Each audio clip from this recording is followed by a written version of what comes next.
At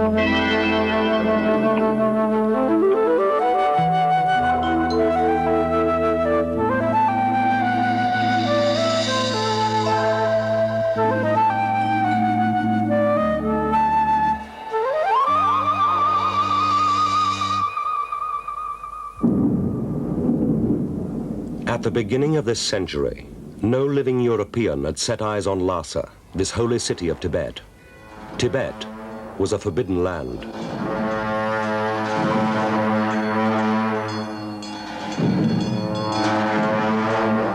We have explored to the ends of the earth, but this one country remains unseen, unvisited, shrouded in impenetrable mystery on the roof of the world. Tibet is one of the last secret places on earth. It is out of bounds, and it stirs men's curiosity. What is this unknown country of monks and monasteries, with its god-king, the Dalai Lama?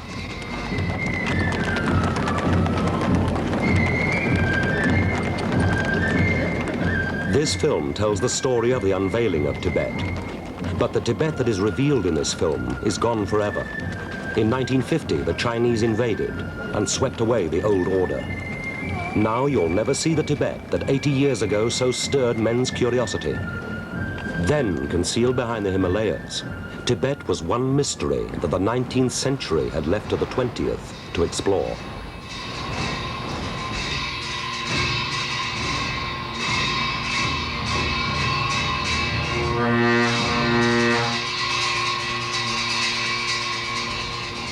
In 1900, the Himalayas mark the northern border of the British Indian Empire.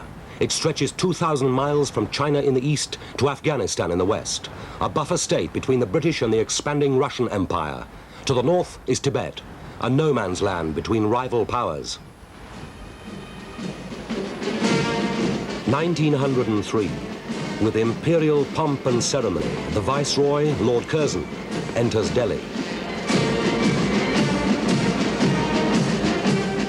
Lord Curzon has urged a forward policy in Afghanistan and Tibet. There are rumors concerning the Russians. There seems little doubt that Russian agents have been in Lhasa. The Tibetans totally refused to answer the Viceroy's letter. Whatever the Russian designs on India, I hold that the first duty of an English statesman is to render any hostile intention futile. A bold move might thwart the Russians. We must have a treaty with the Tibetans. Since they refuse to talk to us, we must send a mission to Lhasa. The expedition assembled at Siliguri on the borders of Sikkim, 400 miles from Lhasa. The mission is to be led by Colonel Younghusband. The escort 8th Gurkhas, 23rd Sikh Pioneers... Ain't this ripping, I wrote to my wife. It really was rather fun. There's something so compelling about forbidden cities. We were just like schoolboys with excitement. Cheer, boys, cheer, the country for the country. Cheer, boys, cheer, the willing, strong, right. I met two major generals. Each independently remarked that Tibet would be an A1 place for curios. The pass which leads into Tibet is at 14,400 feet. There's something so strange about the atmosphere at such an altitude. One feels one were on another planet.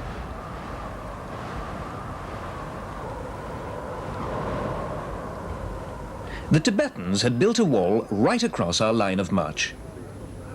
Our orders were to advance to Lhasa, to negotiate a treaty, but avoid a battle. Theirs, they said, to avoid a battle, but oppose our advance. It was absurd. We marched right up to their wall and started to wrest their muskets from them. The situation was very tense.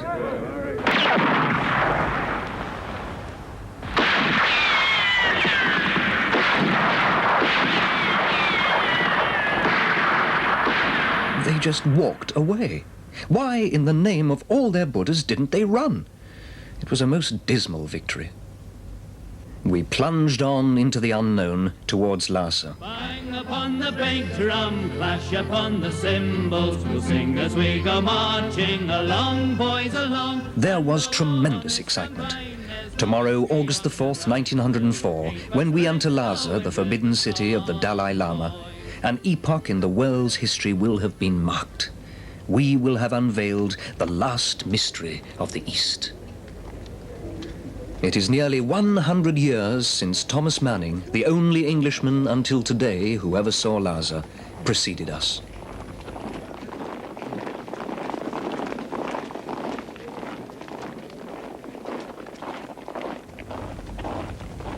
We found the city squalid and filthy, medieval. It must have been the same for centuries. The Tibetans didn't consider themselves the least degree conquered.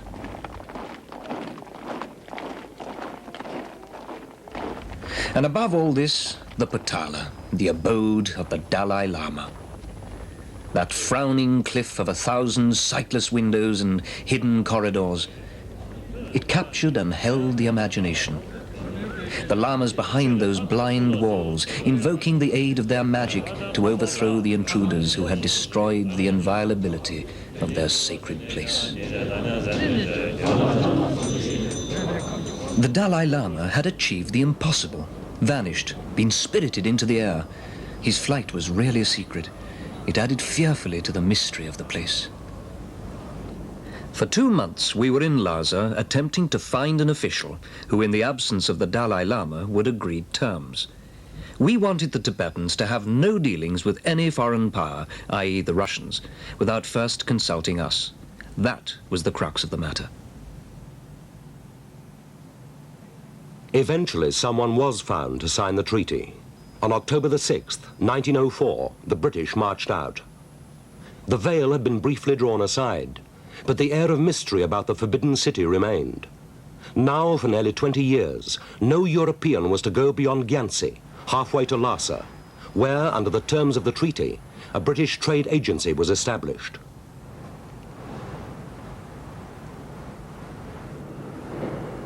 Some 6 years later, 2 British sergeants at a telegraph post on India's border with Tibet were woken by the unexpected news that the Dalai Lama was outside.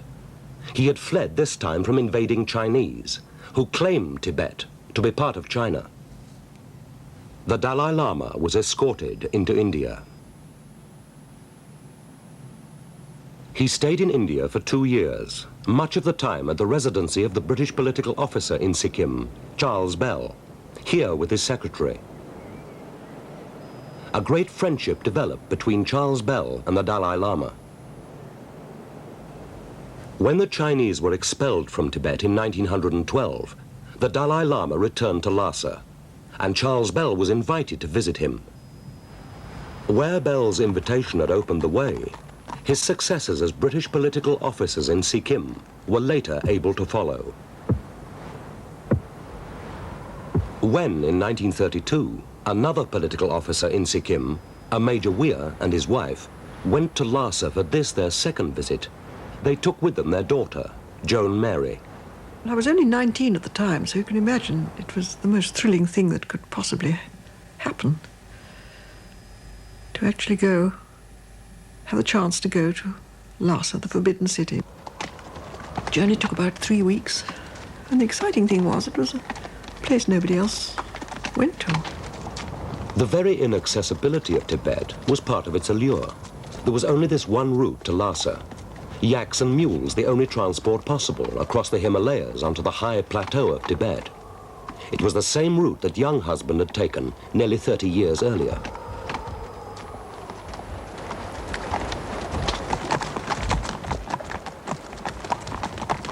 The first stage of the journey up from India was familiar to British political officers responsible for relations with Tibet.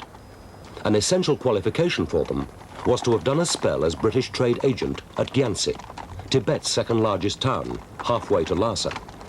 But even the political officers could not go much beyond Gyansi without a special invitation from Lhasa.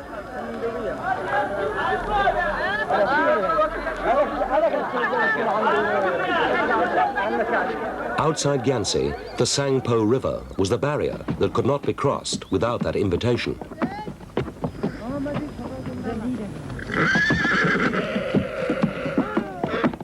Since the Russian Revolution, the Russian threat to India, real or imaginary, had faded. The northern border of the Indian Empire seemed secure, and the British had preferred to leave Tibet alone. It hopefully encouraged others, notably the Chinese, to do so. Bell had waited 8 years before being allowed to accept his invitation to visit the Dalai Lama. But in 1930, brilliant manifestation of their religious faith.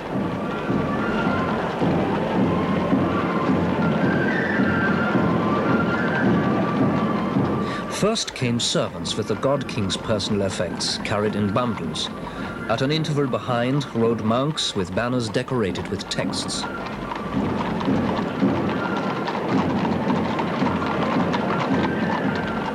Then I heard the unmistakable sound of the British national anthem. I learned later that the bandmaster had been trained in India. High dignitaries and senior members of the God King's household, all monks with the rank of abbot, were approaching, and behind them the yellow silk-lined palanquin of the Dalai Lama himself.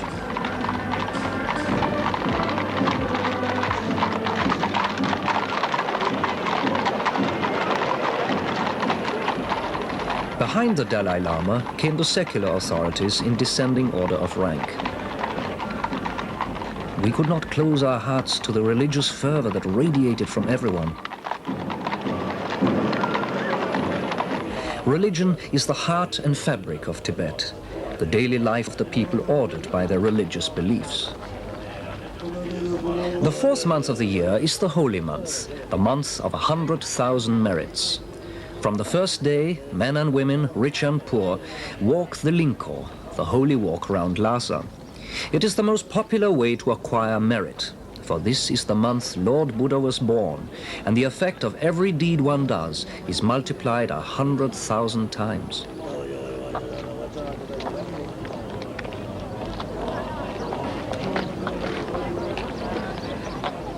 In all my years in Tibet, I never met anyone who expressed the slightest doubt about the truth of Lord Buddha's teachings. Pious texts are constantly on their lips. Prayer wheels turn unceasingly. Whole families are out to walk the Lingko. Husbands, wives, children, servants, all murmuring their prayers. The more zealous ones do prostrations. They measure their full length on the ground. Others, for whom this is not enough, measure their width, the whole distance.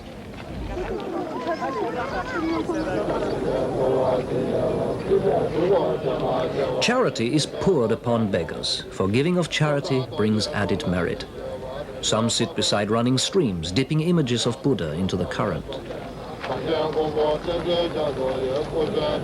On the 15th of the month, the whole body of government officials in their brilliant silk costumes is led by the 4 cabinet ministers around the holy walk. There is a beautiful and informal festival on this day at the Dragon Temple, on an island in a lake behind the Potala. There's a holiday atmosphere. Wine and food shops spring up. Picnic parties are everywhere.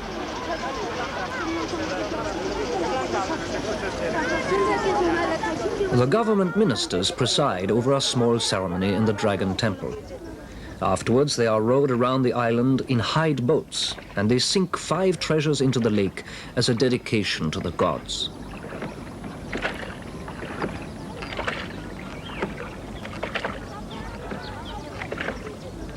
After a short time in Tibet, it was impossible for me to kill a fly. It may be the reincarnation of a dead relative. If at a picnic an insect falls into a cup of tea, it is a catastrophe. It must at all costs be saved from drowning. The Tibetans are a gentle, laughter-loving people. Everyone scrambles for a ride to the island. Happy crowds throng the banks to watch the fun.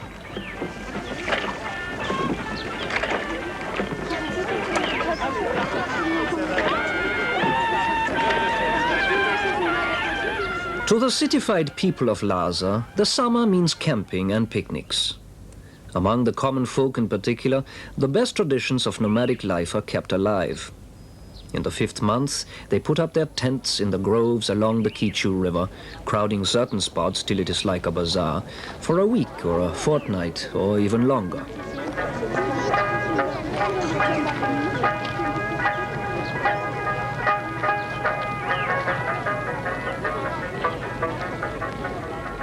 People play games and mahjong and musical instruments. Inside the tents, parties and more games are going on with much laughter. The camping season is a time enjoyed by everyone. By now, we were beginning to feel at home and accepted in Lhasa. When we first arrived, we had been afraid that we would be sent back to internment in India at the request of the British government.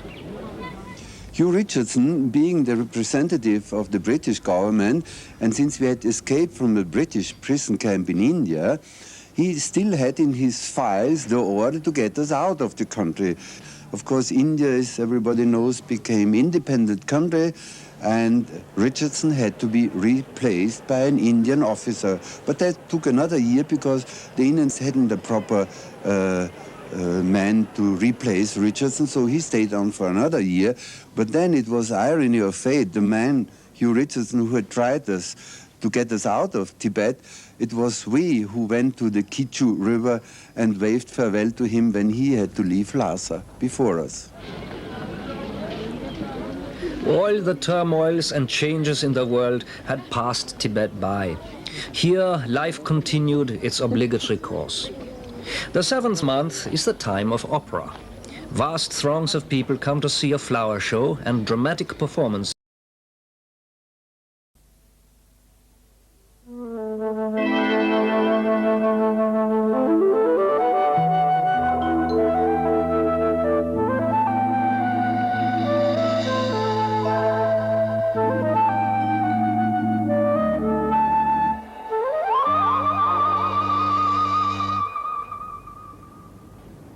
At the beginning of this century, there was no living European who had seen Lhasa, this forbidden city of Tibet. Foreigners were not welcome. Tibet was one of the last secret places on Earth, a mystery that the 19th century had left for the 20th to explore. It was their Buddhist religion the Tibetans wished to preserve from outside influences, this and their fragile independence.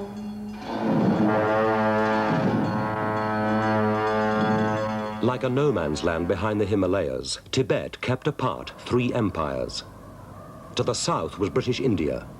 To the west, the expanding Russian Empire. To the east and north, Imperial China. The Chinese had always claimed Tibet to be part of China, a claim they had only rarely been able to enforce. In the 1930s and 40s, a few outsiders had visited Tibet. Mostly British political representatives come up from India. These pictures from the films they took reveal Tibet as a medieval country, devoted to its spiritual and earthly leader, the Dalai Lama.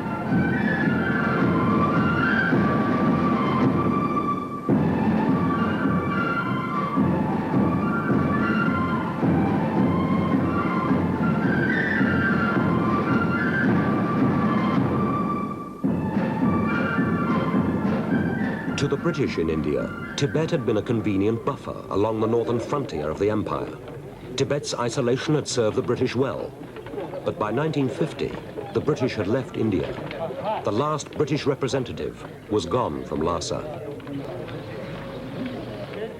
The garden parties at the Dekilinka, where the British had stayed, were but a memory. There was a new world order now.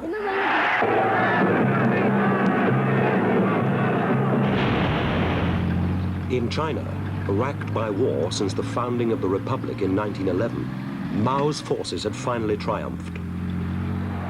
The communists were now ready to enforce the old claim that Tibet was part of China. In Peking, they solemnly declared that Tibet was next to be liberated.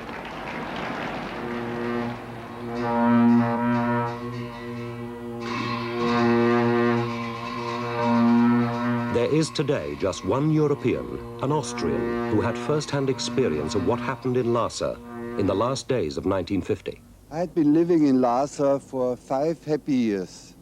After escaping from a British internment camp in India, together with Peter Aufschneider, we had reached Lhasa, became employees of the Tibetan government. I also became friend of His Holiness the Dalai Lama. By 1949, the Chinese threatened Tibet with what they called liberation. Everybody in Lhasa knew that the Chinese were going to carry out this threat. The Tibetans loved their independence and were clearly entitled to enjoy it. They had no wish to be liberated. The little Tibetan army was hurriedly reorganized under the supervision of a cabinet minister. Monks and officials were trained as officers.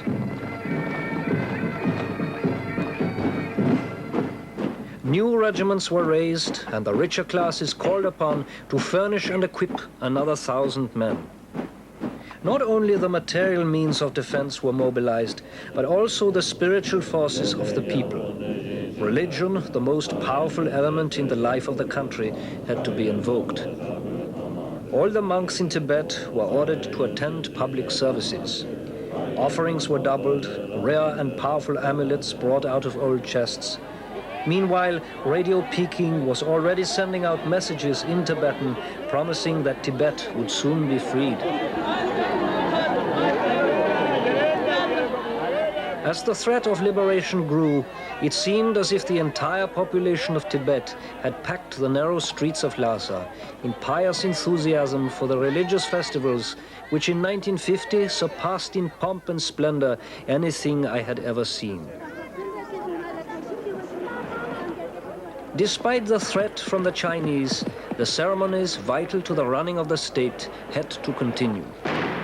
4 weeks after the great New Year festival, the 20,000 monks of the monasteries around Lhasa descended once again into the city for the second prayer festival.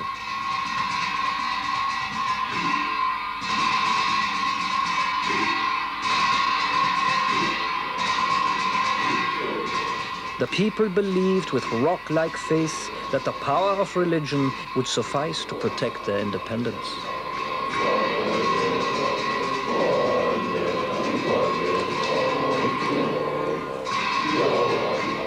The main event of the second prayer festival was the chastisement of evil spirits.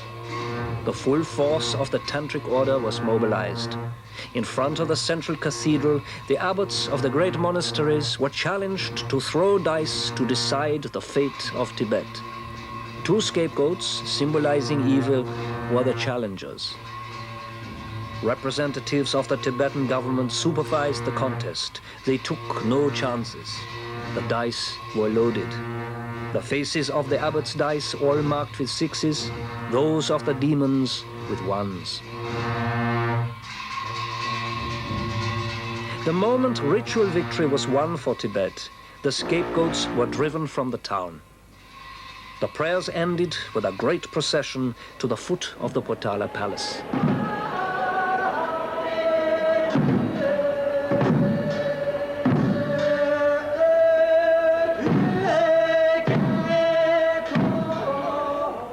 The procession symbolized the dedication of his people to the Dalai Lama. And the new year, appropriately and successfully observed, the people of Lhasa would in normal times relax and agree that they had good reason to look forward to another year of peace and prosperity. But this year, the prayers failed, and the game of dice. The evil omens multiplied. Monsters were born. There was an earthquake. In vain, the government sent monks to the centers of ill omen to banish the evil spirits. When, in blazing summer weather, a gargoyle on top of the cathedral began to spout water, people were beside themselves in terror. The town buzzed with rumors. The state oracle was frequently consulted. His prophecies were dark. A powerful foe threatens our sacred land from the north and east. Our religion is in danger.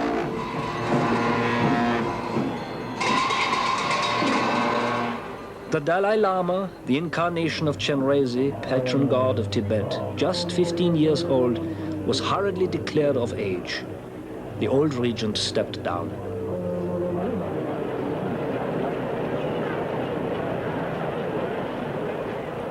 On October the 7th, 1950, the Chinese attacked the Tibetan frontier in 6 places simultaneously and swept aside the little Tibetan army. Should the Dalai Lama stay or flee? The Tibetan government could not make such an important decision. The gods must have the last word. The state oracle said, "Flee." I felt like a spectator at a play who foresaw the tragic denouement and was saddened by the inevitable end, but had to sit out the last act. The Dalai Lama had an escort of 40 nobles, an army of cooks and servants, and an endless train of 1,500 pack animals. The curtain had rung down on feudalism, and they knew it.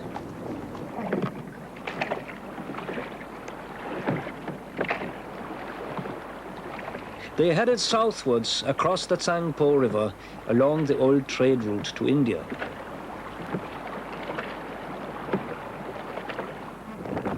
News of the Dalai Lama's approach soon reached the Tibetan town of Gyantse. Small white stones were laid along the sides of the streets to ward off evil spirits. Incense fires burned in welcome. Monks and nuns flocked from the monasteries and convents, and the whole population waited for hours to receive their king and beg him not to leave them. Every place in which the Dalai Lama spent a night was automatically consecrated as a chapel.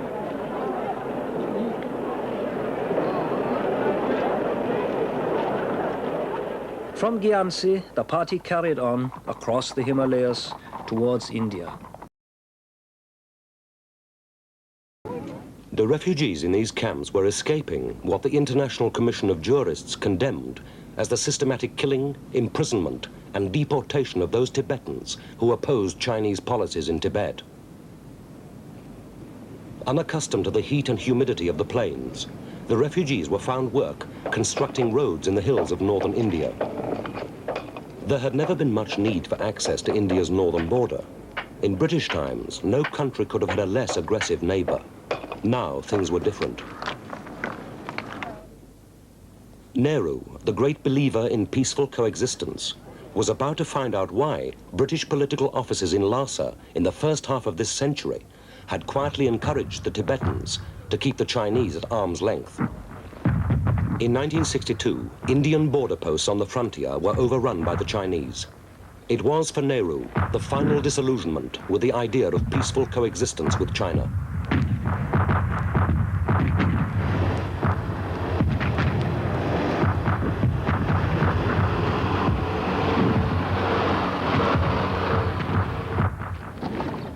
In India, the Dalai Lama was treated as an honored guest. He gratefully acknowledged the help that had been given to his people. For all the refugees, the Dalai Lama continued to provide a focus for their hopes and devotion. In exile, the refugees were held together by their religion and the presence, real and symbolic, of the Dalai Lama.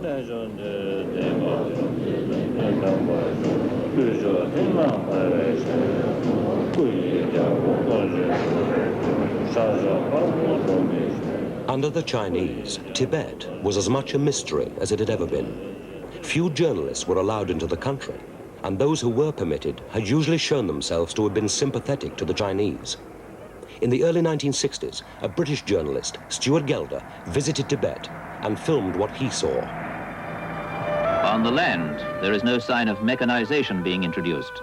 The harvest is still sown and reaped as it was in ancient times. And even the help of the Chinese soldiers seen here doesn't speed up the operation by very much. When we arrived in Tibet, we were aware of reports of Chinese atrocities, that the Chinese were suppressing the Tibetan Buddhist religion. Not true.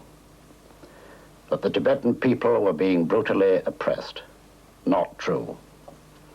That the Chinese were killing and torturing the Tibetan people. Not true. The Panchen Lama, spiritual brother of the Dalai Lama. On the ladder of reincarnation, the Panchen Lama is in fact on a higher spiritual rung than his refugee brother, and most Tibetan people now regard him as their religious leader. On the other hand, the Chinese have appointed him to preside over the Lhasa communist government. But the somewhat odd divergence of responsibilities seems not to worry him at all. Indeed, he described himself to us as being a Buddhist, dialectical, materialist, revolutionary worker for the people.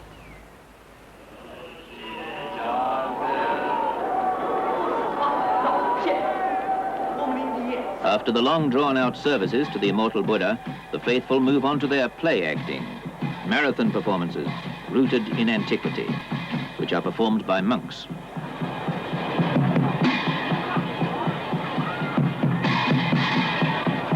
Today, on the top of the maypole, casting a benevolent smile on the people below, is a portrait of the new face the Tibetans must now bow to, the face of their new and mortal leader, Mao Zedong.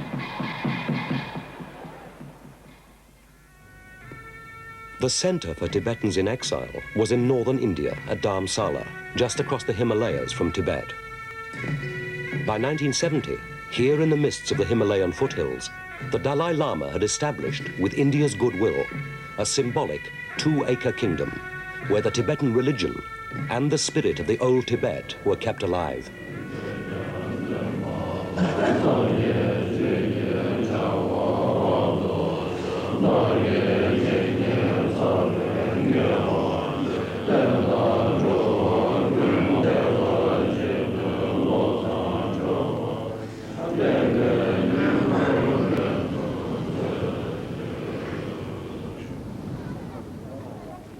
Dharamsala is a small hill station, the population now mostly Tibetan. In the early 1970s, a trickle of refugees were still crossing the Himalayas from Tibet, and Dharamsala was one place they were looked after. The stories they told about what they had fled from were hard to believe.